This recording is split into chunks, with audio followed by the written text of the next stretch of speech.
Hello बच्चों, आइए इस प्रश्न को देखते हैं।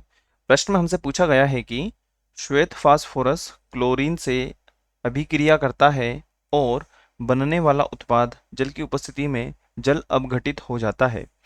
जल की उपस्थिति में 62 ग्राम श्वेत फास्फोरस की क्लोरीन से अभिक्रिया कराने पर प्राप्त उत्पाद के जल अपघटन से बनने वाले HCl का द्रव्यमान परिकलित कीजिए।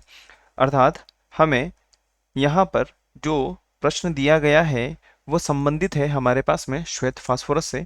तो सबसे पहले हम बात करते हैं प्रश्न से संबंधित मुख्य अवधारणा के विषय में। मुख्य अवधारणा जो कि संबंधित होगा श्वेत फास्फोरस श्वेत फास्फोरस से, और इसकी हम जो है क्लोरीन से अभिक्रिया कराएंगे तो जो बनने वाला उत्पाद होगा उसकी जल की उपस्थिति में जल अपघटित कराएंगे। तो हम कह सकते हैं कि अभिक्रिया इस प्रकार होगी। श्वेत फास्फोरस की यदि हम बात करें तो हमारे पास में क्या होता है P4, और यदि हम बात करें क्लोरीन से अभिक्रिया कराने का अर्थात Cl2 के साथ में जब हम इसकी अभिक्रिया करवाएंगे तो हमारे पास में क्या बनेगा PCl3।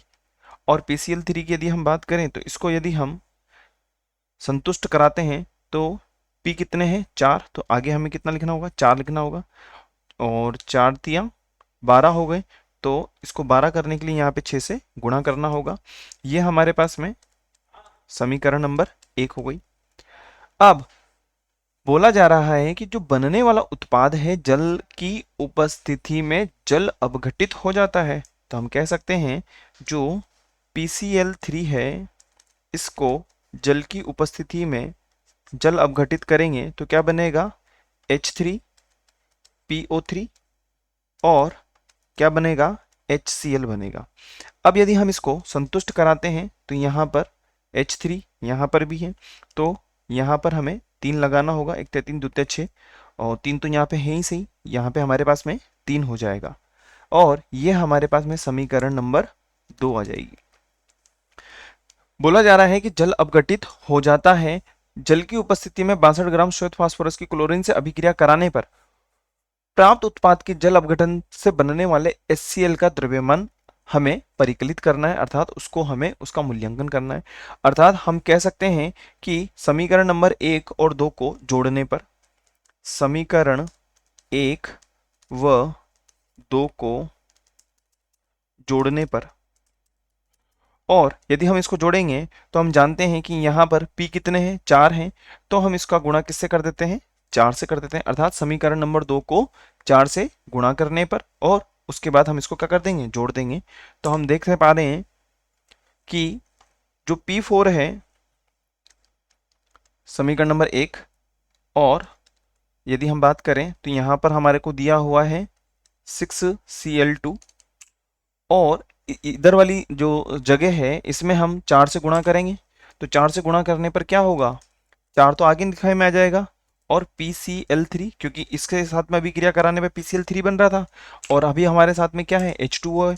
4 को हम 3 से गुणा करेंगे तो 4 तिया 12 H2O हो जाएगा, और अभिक्रिया करने पर क्या बन रहा है 4 PCl3 4 H3PO3 और 4 H3PO3 4 तिया 12 HCl हो जाएगा, पुनः 4 तिया 12 HCl हो गया। अब यदि हम यहाँ पर जो चीज़ें कट रही हैं उन्हें हम आसानी से काट देते हैं। अगर हम बात करें 4 PCl3 है, 4 PCl3 यहाँ पर भी उपस्थित है जो कि कट गया है।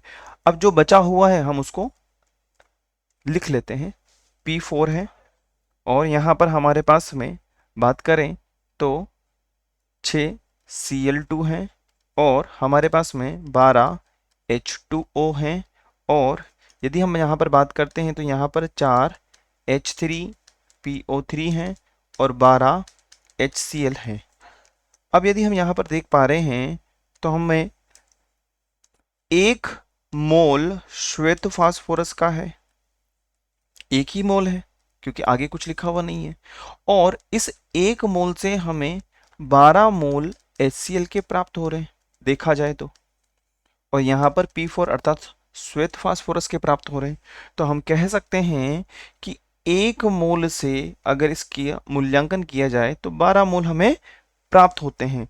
अब हम प्रश्न में दिए गए अनुसार कि 12 ग्राम श्वेत फास्फोरस से, तो 12 ग्राम अर्थात सबसे पहले हमें किसका मूल्यांकन करना होगा, अणुभार का। तो P4 का जो अणुभार होगा, P4 का अणुभार, इसकी हम परिकल्पना करते हैं, परिकलित करते हैं। देखिए कितना हो जाएगा, m बराबर 31 होता है, 31 और 4 है यहाँ पर, तो 1 चुक 4, 4 तिया 12 ग्राम प्रति मोल। मोल इनवर्स भी हम लिख सकते हैं, कोई दिक्कत नहीं है, एक ही बात होती है। आगे हम बढ़ते हैं और इसी प्रकार से जो हमें यहाँ पर P4 का अर्थात श्वेत फास्फोरस का जो निकाला है हमने अणुभार, उसी प्रकार से HCl का भी हम अणुभार यहाँ पे निकाल लेते हैं। HCl का अणुभार जो कि H की यदि हम बात करें तो 1 होगा, और क्लोरीन की यदि हम बात करें तो 35.5 होता है, जो कि 36.5 ग्राम मोल निकल करके आ जाएगा हमारे पास में। अब यदि हम बात करें यहां पर, तो हम कह सकते हैं कि जो HCl का अणुभार है वो तो 36.5 है, और यदि हम P4 के बारे में बात करें तो ये कितना है हमारे पास में, ये हमारे पास में 124 ग्राम है। तो हम कह सकते हैं कि 1 मोल P4 अर्थात श्वेत फास्फोरस से 12 मोल HCl प्राप्त होते हैं। तो हम कह सकते हैं इसको कि 124 ग्राम P4 से हमें कितने प्राप्त होंगे, अगर इसका हम मूल्यांकन करना चाहें तो 12 मोल के लिए हमें HCl का, ये तो HCl का 1 मोल है, तो 12 से इसको हमें क्या करना होगा, गुणा करना होगा। 12 गुणित 36.5, और 36.5 से यदि हम 124 को गुणा करेंगे, 124 ग्राम P4 बराबर, तो 12 पंजे 60 की 0, यहाँ पे हमारे पास में 6 हो जाएगा। 1 12 12, 2 12 24, 3 12 4 12 30, 5 12 60, 6 12 72। देखिए 6 12 24, अगर हम बात करें तो यहाँ पे लगभग लगभग हमारे पास में हो जाएगा 36.5, और इसको हम इस प्रकार से गुणा करते हैं, 0 हो जाएगा।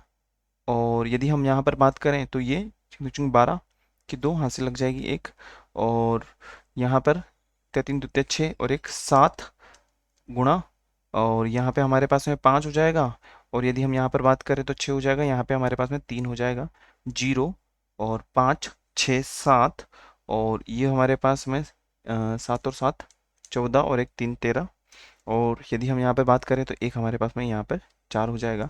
अर्थात हम देख पा रहे हैं कि दशमलव की जगह दशमलव, तो 437 ग्राम के करीब हमारे पास में ये निकल करके आया है। तो हम देख पा रहे हैं 437 ग्राम।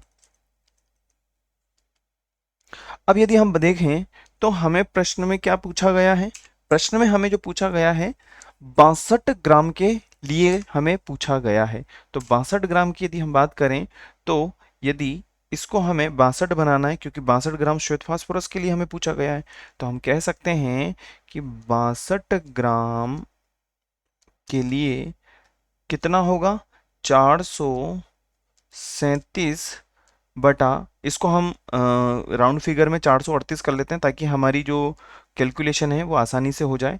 इसको हम 124 कर देंगे और गुणा कर देंगे, क्योंकि ये 1 के लिए निकाल लिया तो 62 के लिए इसको हमें इससे गुणा कर देना होगा, जो कि लगभग लगभग किसके बराबर आ जाएगा हमारे पास में, 219 ग्राम HCl के बराबर आएगा। किसके बराबर आएगा, 219 ग्राम HCl के बराबर आ जाएगा। और यही हमसे प्रश्न में पूछा गया है कि 62 ग्राम जो श्वेत फास्फोरस है उसके लिए जब उस जल से अपघटन होगा तो HCl का द्रव्यमान कितना होगा, तो हम लिख सकते हैं कि 219 ग्राम हो जाएगा। और यही हमारे प्रश्न का वांछित उत्तर है। आशा है आप इसे अच्छी तरह समझ गए होंगे। धन्यवाद।